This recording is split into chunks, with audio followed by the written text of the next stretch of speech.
Savelle Foy. I'm so glad you're watching today. I want to talk to you about give up or rise up. It's up to you. In fact, I believe today you're going to be highly motivated as you hear stories of people who could have given up, but because they chose to rise up, it changed their whole life. In fact, I heard Joel Osteen tell this story about a young girl, teenage girl who got pregnant. I think she was 16 years old when she got pregnant. She dropped out of school thinking her life was over. It looked like she was going to be a statistic of a teen mom just living at home. Well, she got a hold of the Word of God and she began to believe in herself and believe that God had more for her life. When most people would give up, she chose to rise up. In fact, she went back to school to get her GED.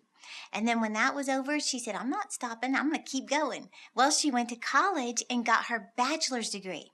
And she said, during the day, she had to get a job, take care of her baby. So she went to work at a cafeteria at the local school, just collecting meal tickets.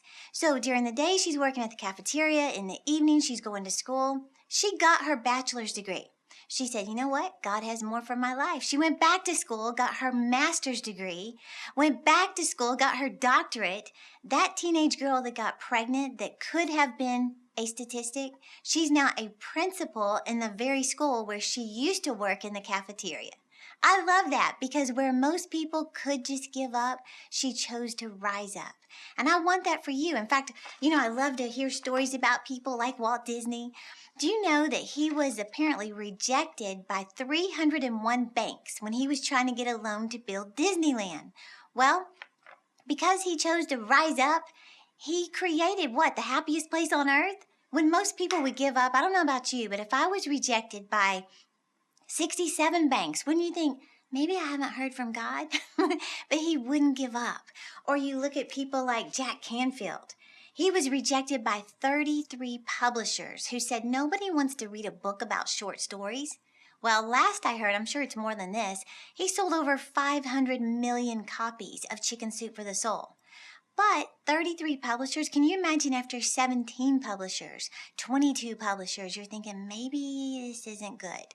Or Dr. Seuss, he was rejected by 27 publishers. He's now one of the greatest children's authors that ever lived. Or I read where Stephen King, he's a little creepy, but his first book, Carrie, was rejected 30 times. He even threw the manuscript in the trash and his wife got it back out. Well, Oprah Winfrey was told she was unfit for television. Lady Gaga, her first record deal was dropped after just 1 month. Howard Schultz of Starbucks, his employer had no interest in his little idea of having a coffee business. So they sold him the brand name of Starbucks. Steven Spielberg was rejected from film school 3 times. Now think about applying for a film school. That's your dream. That's the big dream in your heart, and you keep being rejected. Well, he wouldn't give up. I don't know what you're on the verge of, and maybe it looks like, maybe I didn't hear from God. Maybe this is a big mistake, but deep down inside, God put that dream in your heart. You can either give up or you can rise up. And I'm believing today you're going to develop that courage and even that confidence to say, I'm going for it. Well, I was listening to this story. Some of you may have seen that show Shark Tank with Damon John. Well, he said that when he was just a young teenager, he's watching these hip-hop videos, and a lot of people said back then that, hip-hop's a fad, it's just going to come and go. But he said he's watching these videos and he loved the style, of these artists. And he thought, I want clothes and hats like that, but he couldn't find them anywhere. He said he went all over Queens, New York, couldn't find anything like it. Well, he said he finally found a hat like the one in the videos in Manhattan. So he said he bought the hat, he took it home, and he showed his mom. Now he said, keep in mind, I paid $6 in gas, a bunch of money in tolls, and $20 just for the hat. Now this was way back. I don't know if this was like 1987, something like that. But he said his mom said, are you crazy? She said, why would you spend $20 for a hat like that when you can make them? She said, go get me 2 20s, go get me some fabric, and I'm going to teach you how to sew. He said, I remember standing on the corner in 1989, Good Friday, 3 o'clock p.m., 37 degrees. He said, feeling like a fool, standing there trying to sell hats. What am I saying? When most people would give up, you rise up. He said as he stood there feeling like a fool, he sold at the end of the day $800 in hats. That's when he realized he could empower himself, and it only took $40. Well, today he's worth $250 million when he founded FUBU.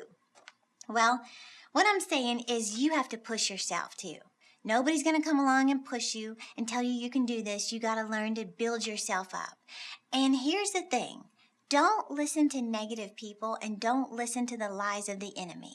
More than anything, Satan would love to talk you out of every dream that God's put in your heart. So if you're on the verge of giving up, that probably reveals who you're listening to the most. I don't mean to offend you, but here's what you got to do. You got to feed what you want to live and starve what you want to die. What do I mean by that? You got to feed your faith and starve your doubts, starve your fears. And of course, the way you do that is by hearing the word of God. Faith comes by hearing. So that's the cool thing about, listening to podcasts, going to church, downloading different messages. It keeps your faith built up. Because if you keep listening to the lies of the enemy, you're going to allow him to talk you out of the will of God for your life. In fact, I heard a story about Carl Lewis. He said, when he was training for the Olympic Games, experts said to him, no person has ever jumped 30 feet. Well, he said the scientists, they ran all their calculations, run all the research. According to the data, nobody would ever be able to jump that far. So a reporter asked Carl Lewis, he said, what do you think about that? Carl Lewis said, yeah, I know the experts say it can't be done, but I don't listen to that kind of talk. He said, words like that have a way of slipping down to my feet. Well, he went on to jump over 30 feet and break the world record. So what I'm saying is when others would give up because they hear all this negative talk, people say it can't be done. People say you're crazy. When most people would give up, that's when you need to rise up. I'm challenging you today. I believe God's speaking to you. Don't even consider giving up. You've come too far. If you're enjoying this podcast, please subscribe to this channel. Tell your friends, share it with them, get on the growth track together, and be sure and follow us on Instagram, Facebook, and Twitter so I can keep you motivated. Thanks for watching. I'll see you next week.